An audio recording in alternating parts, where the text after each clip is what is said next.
All right, everyone's here. Let's go. My mother-in-law said in an unusually cheerful tone. Oh, excuse me. I haven't had a chance to use the restroom yet. Her face immediately turned sour, and she looked at me as if I were a major inconvenience. Seriously, what have you been doing? Everyone else already went. Hurry up, or we'll miss the flight. She let out an exaggerated sigh. Sorry, I'll be quick, I said and ran toward the restroom. Hurry up. I could hear her voice calling out behind me. I quickly finished, washed my hands, and rushed back to the parking lot. Why is she in such a hurry when we still have plenty of time before the flight? As I puzzled over it, I was greeted with an unexpected sight. Wait, I'm pretty sure it was parked around here. The silver sedan my father-in-law had been driving was no longer in its spot. Was I mistaken? I looked around where I thought it might be, but no matter where I checked, the car was gone. After about 5 minutes of searching, my phone rang. It was my mother-in-law, Maria. Yes, Maria? I could hear her laughing over the phone. You took too long in the restroom, so we decided to leave without you. Her voice sounded genuinely amused. I realized at that moment that this had been her plan all along. Wait, please hold on. It's your fault for being so slow. Hearing those words, I gave up. All right, enjoy yourselves on my behalf. Of course, take care of things while we're gone. With that, she hung up. I hope the three of them enjoy their overseas trip as much as possible. The three of them can enjoy their happiness for now while it lasts. I sat at the rest area, beer in hand, pondering what lay ahead for the three of them. My name is Rachel. I'm in my 20s and work at a company. My husband, John, is also in his 20s and works at a company. We met through our mutual friend during our school years. Apparently, he saw me around town and fell in love at first sight. If you don't like it, you can turn it down.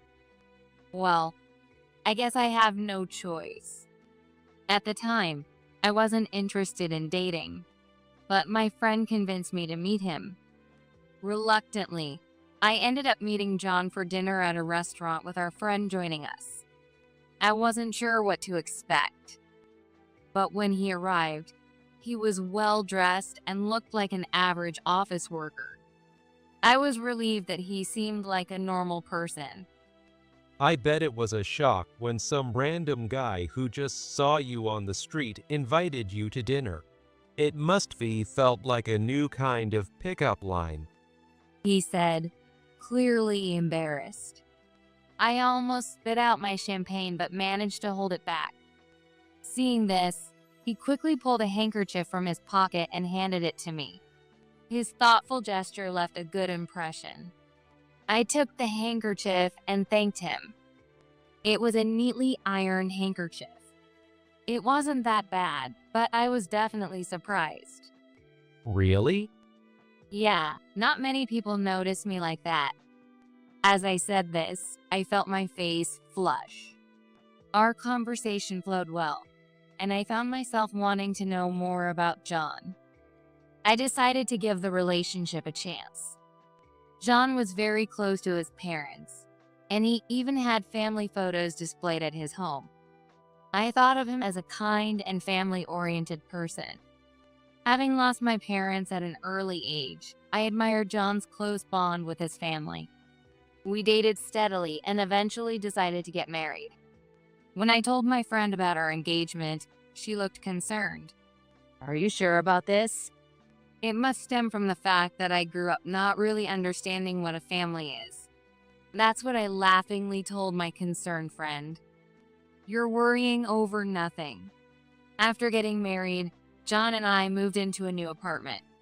It was close to the station and right across from a park, making it an ideal place for raising kids in the future. When I expressed my desire to keep working, John was supportive. Of course. Honestly, it helps me too. I loved my job and wanted to save as much as possible for our future. The apartment, with its large windows and a fresh, new smell, had a great view. We should get a new sofa. Yeah, let's go look for one this Sunday. I felt happy being by John's side. I unpacked the new dishes we had bought for the move and neatly placed them in the kitchen drawers. The blue and green plates, still wrapped in paper, sparkled as if brand new. Humming to myself, I put them away carefully. Then the doorbell rang. Who could that be? No idea. We're not expecting any more deliveries, right? John, who was putting away clothes in the bedroom, came into the kitchen. Looking at the intercom screen, I saw a familiar face. Wait, isn't that your parents? I turned to John in surprise, but he avoided my gaze. What's going on? Left with no choice, I unlocked the lobby door and let them come up to the apartment. Hello. Wow, it's quite far from our place. There they stood, smiling, with large bags in hand. Well, what's with all the luggage? Oh, don't worry. John already gave us the okay. It seemed they planned to stay over, even though we had just moved in. But the amount of luggage seemed excessive for just a short visit. What? He didn't tell you. Honestly. I didn't know. I was left speechless. Before I could process what was happening, my in-laws made themselves at home, bringing their belongings into the spare room. What's going on here? John still wouldn't answer and stayed in the bedroom. Meanwhile, I was roped into cleaning the kitchen and bathroom with Maria. What is happening? John stayed silent, and eventually, my in-laws ended up staying indefinitely. The next day, I went to work, returning home in the evening. I figured it couldn't be helped, but when I got home, Maria was in the kitchen with a stern look on her face. I'm back. I greeted her, but she immediately yelled. Where have you been? Slacking off on housework and fooling around. I was at work. I stammered, trying to respond. She snorted and pointed at the kitchen. Enough excuses. Clean this up and get dinner ready. She gave that order. The kitchen, which I had cleaned that morning, was now littered with dirty dishes my in-laws had used during the day. Maria, it would help if you could wash the dishes. Before I could finish, she shot me a sharp glare. John, who had come home earlier than me, was sitting nearby. I turned to him for help. John, can you give me a hand? Oh, sure. Rachel, don't bother John. He's tired. Wait until later. Got it. Left with no choice, I cleaned the kitchen, started chopping vegetables, and began cooking dinner.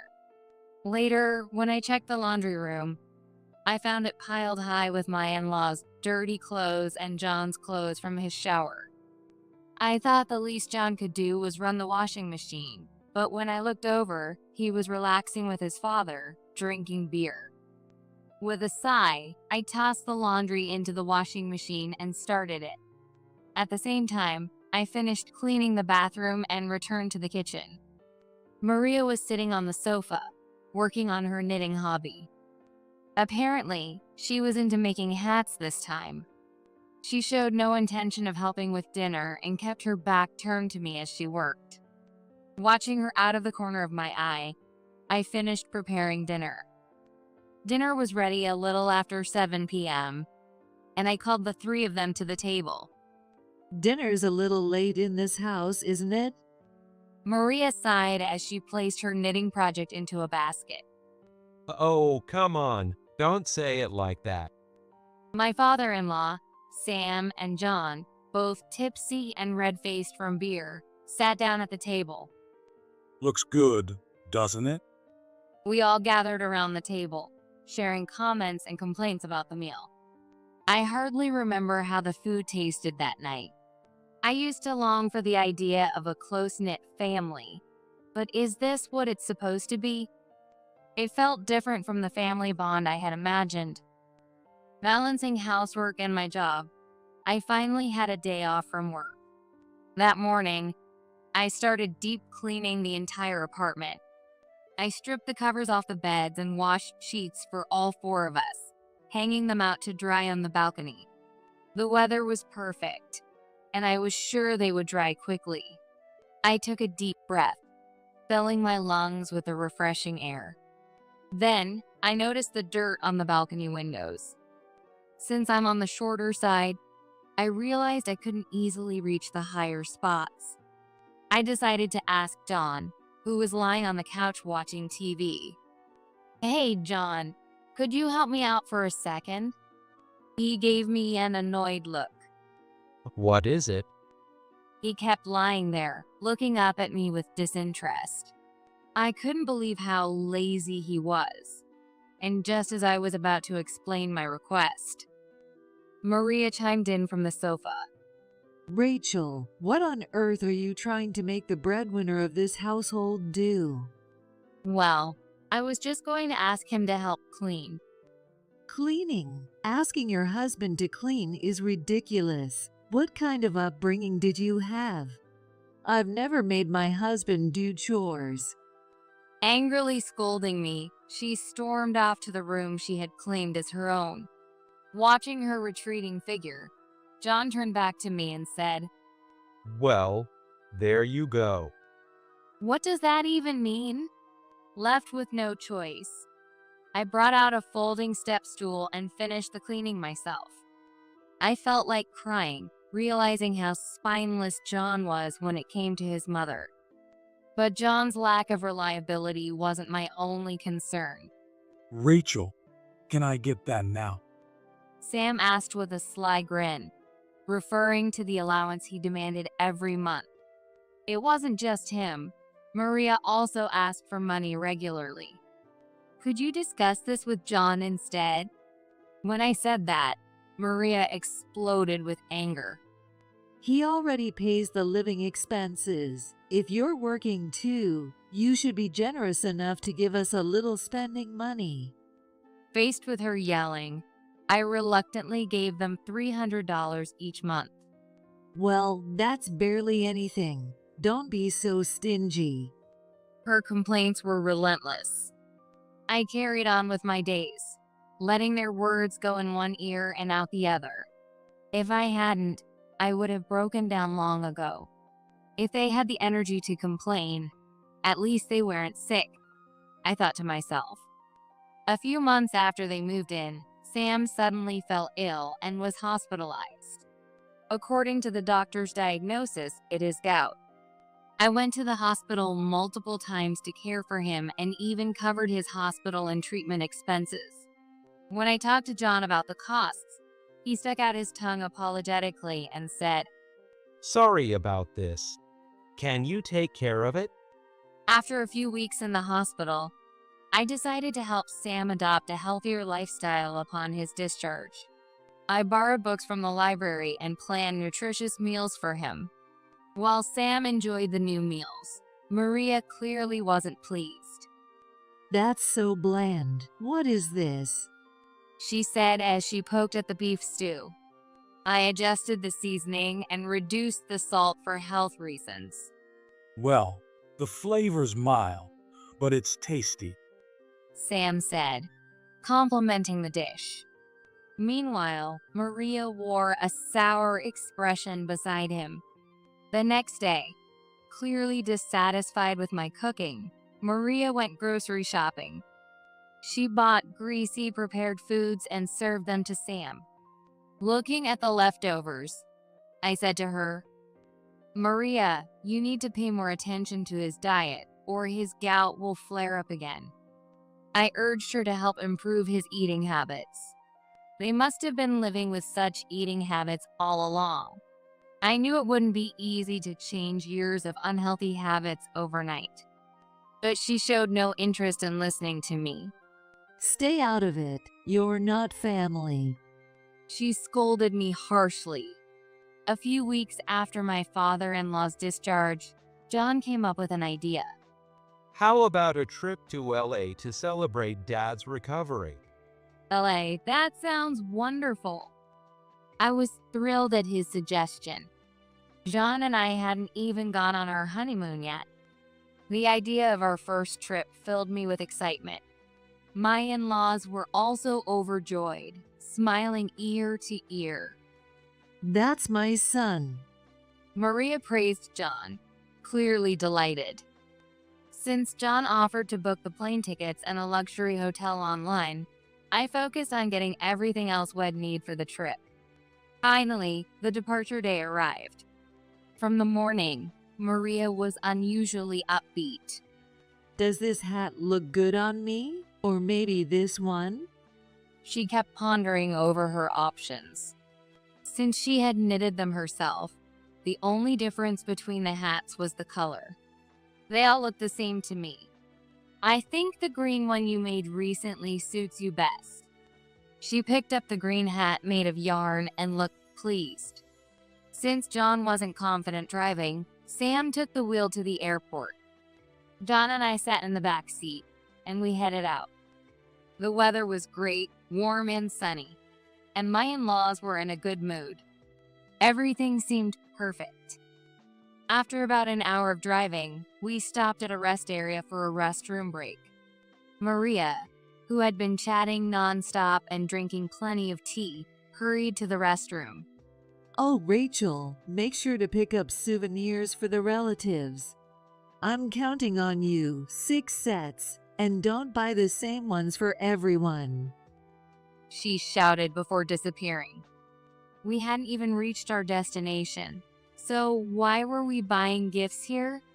Still, I followed her instructions and carefully chose 6 different sets of gifts.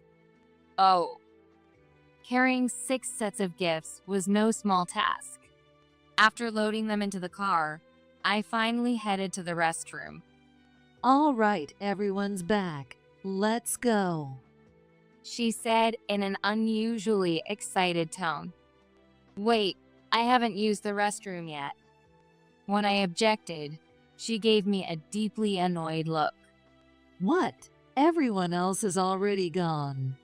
She let out an exaggerated sigh. Sorry, I'll be quick, I said as I dashed off to the restroom. Hurry up. I heard her call out behind me. I quickly finished, washed my hands, and returned to the parking lot. We still had plenty of time before the flight, so why was she in such a rush? Puzzled, I was met with an unexpected sight. Wait, I'm pretty sure it was parked around here. The silver sedan Sam had been driving was no longer in its spot. Could I have made a mistake? I searched the surrounding area where it might be, but the car was nowhere to be found. After about 5 minutes of looking, I got a call from Maria. Yes, Maria? I could hear her laughing on the other end of the line. You took so long in the restroom, so we decided to go ahead without you. Her voice was full of amusement. It was then that I realized this had been her plan all along. Wait! Please, hold on. It's your own fault for being so slow.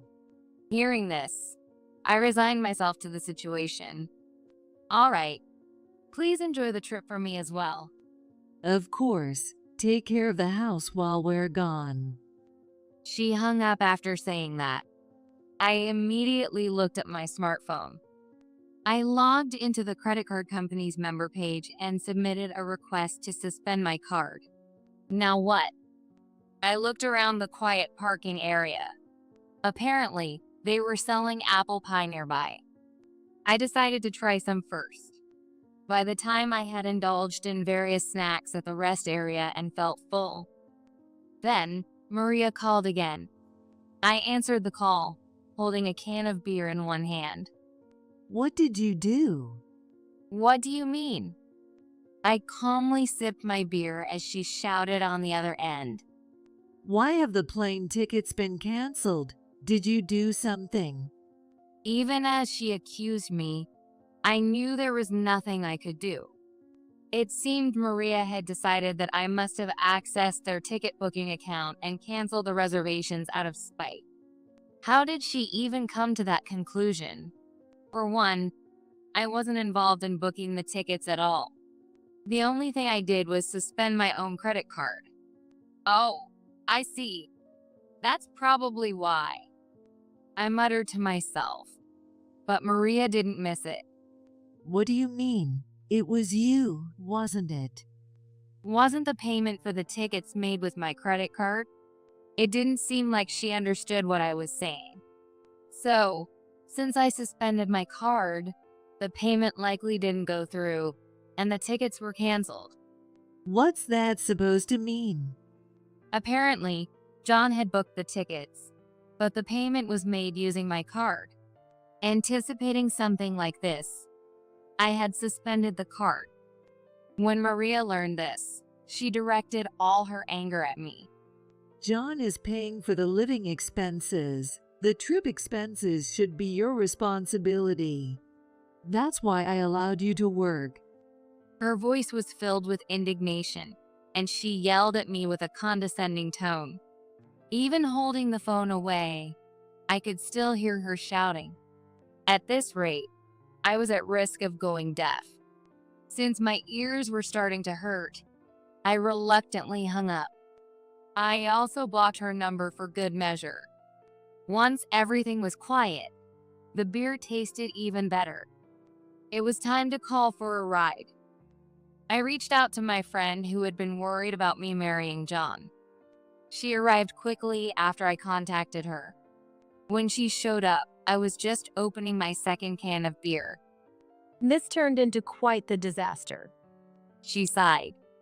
Sitting in the passenger seat with her permission, I continued sipping my beer. Who would have thought they'd just leave me behind like that? That's why I told you not to marry him. She said with a bitter expression. It was clear that she was extremely exasperated. Come on now, don't get so mad, I said, leaning on my friend for comfort. It's going to be a hassle from here on out. Once I got back home, I immediately called a moving company to clear out the furniture. All of it. Yes, please. When I had moved into this house, I had brought my favorite furniture with me. Most of it was inherited from my late parents. Looking at the now spacious house, I felt a strange sense of relief. Meanwhile, after 2 weeks of traveling, John and his parents returned. John called me as soon as he landed. Please, I need your help. What's wrong? I decided to hear him out. Apparently, the three of them had enjoyed their trip using John's credit card, but Sam's gout flared up at the airport. Even though I had warned him to be careful, he had indulged in extravagant meals during the trip. Now, unable to drive due to the pain, they were stuck. Maria didn't have a driver's license, and John wasn't confident enough to drive. In desperation, they had called me. Well, I don't own a car, so I can't help you. Having said that, I hung up the phone. Left with no other choice, the three of them managed to hitchhike their way home. Oh, finally, we're home. I heard their weary voices from the front door. As they walked into the house, exhausted, they froze in shock. The furniture was gone. The three of them stared at me, mouths agape. What happened to the house? Welcome back. Must have been a tough trip. I greeted them casually. Maria was the first to snap out of it, exploding with rage. What is this? You thief! Where's all the furniture? Dodging her attempts to grab me, I calmly answered, What are you talking about? All the furniture was mine. Crossing my arms, I stood firm as Maria glared daggers at me. She was clearly not ready to accept this. You're a disgrace as a wife. I never want to see your face again. She spat the words out. Well, that was my line. Seizing the opportunity, I placed a completed divorce paper on the floor. John said in a trembling little voice. Please reconsider. Hearing this, Maria erupted like a volcano. Good riddance. You better go along with it. She pressured John into agreeing to the divorce. He must have been controlled like this all his life. John seemed to have no way to resist and reluctantly complied with his mother's demands. With shaky hands, he signed the paper and handed it to me, shoulders slumped. Finally, I'm free! I could barely contain my joy. My voice betrayed my excitement, even if I held back from dancing. Oh, by the way, Maria, did you know? I asked Maria with mock curiosity. What now? I explained how John had quit his job after we got married to pursue a career as an illustrator. However, despite posting his work on social media, he hadn't earned a cent. So, John wasn't contributing to living expenses at all. I was paying for everything. I declared loudly, making sure she understood. She was clearly very irritated. Maria was glaring at me, biting her lip. John, looking dejected at my feet, muttered in a small voice. I thought we could live off Rachel's income. He even started crying. I had thought John became more unreliable after his parents moved in, but I hadn't realized it was this bad. I was so stunned I didn't even have words. Oh, by the way, watching John slumped back, I suddenly remembered something. Oh yes, an important detail. I was also transferring funds to cover the payments on John's card, but that's stopping now too, I said, making sure to be clear. Maria, stunned, gaped at me. Her expression was almost comical. This trip's expenses? Not my problem anymore because I'm divorced now. I predicted they'd soon receive payment demands for the travel expenses. Snapping out of her shock, Maria glared at me and shouted, Family is supposed to help each other. You should pay it. She tried to intimidate me, but I calmly stepped toward the door.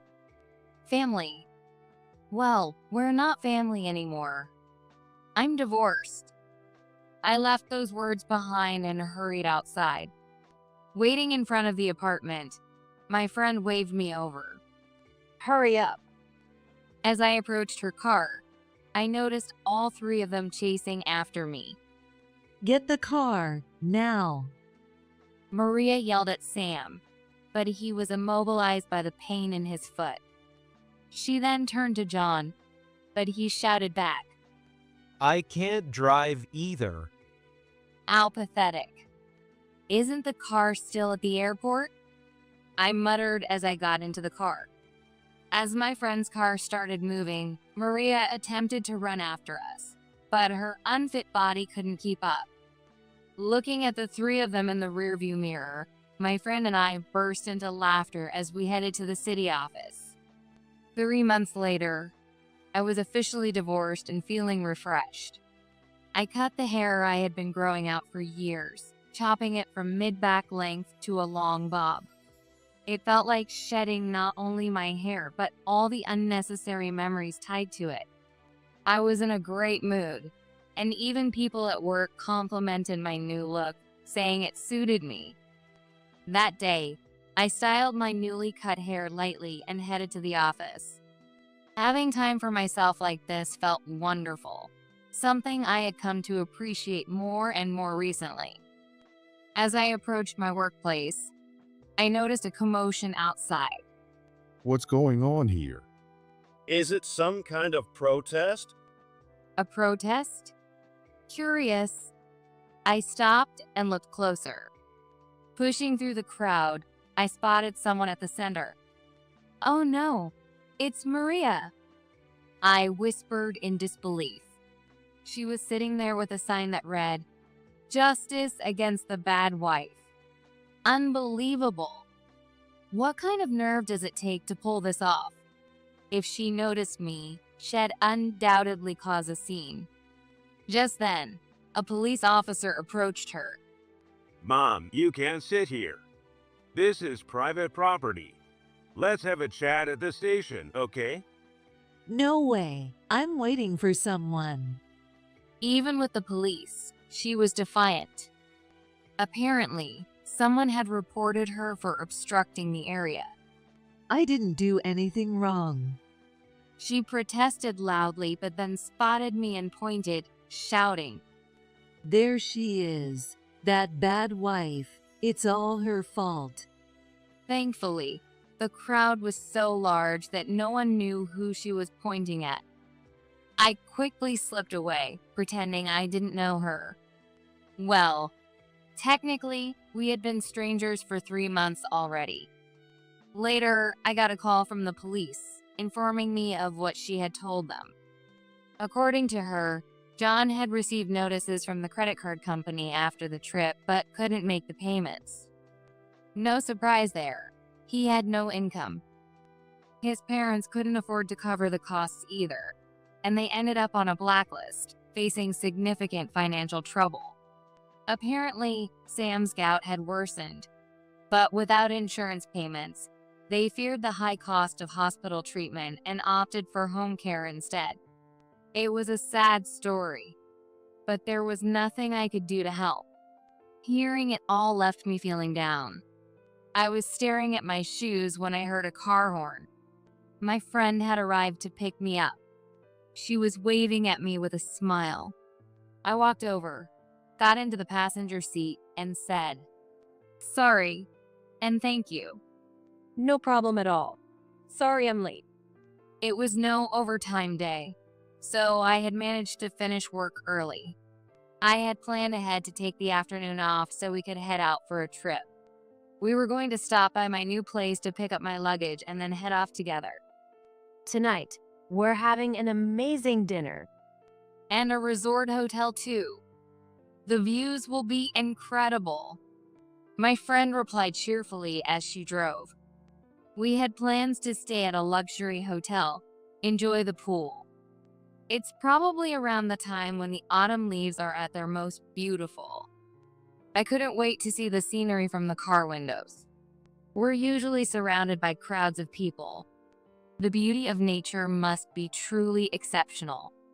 Before we get there, I want to try some delicious soft serve ice cream.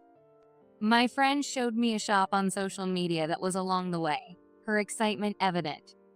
Sounds perfect. Let's eat all the good stuff we can. A girl's trip with a good friend was guaranteed to be fun. Tomorrow, we are planning to visit a spiritual spot to restore our energy, hoping to find a good relationship with someone this time around.